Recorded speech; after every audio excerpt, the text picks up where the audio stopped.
આજે આપણે આવ્યું કે ઓમ શાંતિ વિદ્યાલય જ્યાં શિક્ષક દ્વારા બાળકોને એવી લેખિત આપવામાં આવી એવી અરજી આપવામાં આવી છે એમના વાલીઓને કે પોતાના સ્વખર્ચ પોતાની જવાબદારી ઉપર પોતાને કોઈ પણ અકસ્માત થાય તો એમની જવાબદારી એવા હેતુથી અને એવું આપવામાં આવ્યું છે તો આજના ગેડિયા ગામના યુવાનો જે વાલી પોતાના બાળકો અહીંયા ભણાવી રહ્યા છે મજૂરી કરીને બાળકો જ્યાં ભણી રહ્યા છે એમના વાલીઓ આજે શિક્ષક પાસે ન્યાયની માંગણી કરવા આવી રહ્યા છે કે શું ભાઈ શું છે અને તમે જે લખીને આપ્યું છે કે તમારી પોતાની જવાબદારી ઉપર તમારા પોતાના સ્વખર્ચે અને સ્વજવાબદારી ઉપર કોઈ અકસ્માત થાય એવું કંઈ થાય તો સ્કૂલ જવાબદાર નહીં રહે એવા હેતુથી જે લેખિત આપવામાં આવ્યું છે એના માટે ગેડિયા ગામના સરપંચ અને તમામ વાલીઓ અહીંયા ઉપસ્થિત છે તો આપણે એમની જોડે પણ વાત કરીશું અને શાળાના સંચાલક જોડે પણ વાત કરીશું.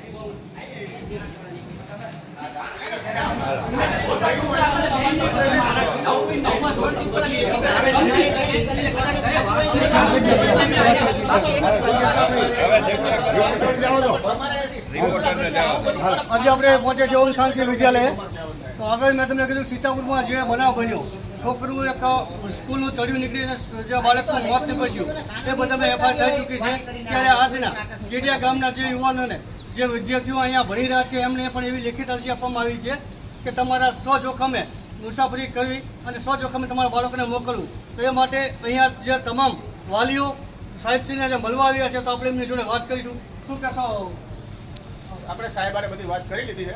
સાહેબને બધું લીગલી સમજાઈ ગયું હોય એમની રીતે આપણે અમે એમને વાલી સાથે રૂબરૂ વાત કરી છે અને સોમવારે એમને જે પણ પ્રશ્ન છે એ માટે અમે કીધું કે મિટિંગમાં આવશો અને આપણે સાવ બેસી અને તમને જે પણ પ્રશ્ન સોલ્યુશન કરી દઈશું. વાંધો ને આપણે સોમવારે આવશું તમને બધા ગામજનો 5 આગેવાન લઈને આવશું.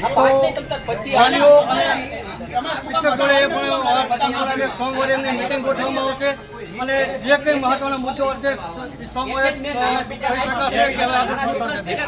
સેવન ન્યૂઝ ઇન્ડિયા સાથે રહેમાન શાહ ફકીર માલવા.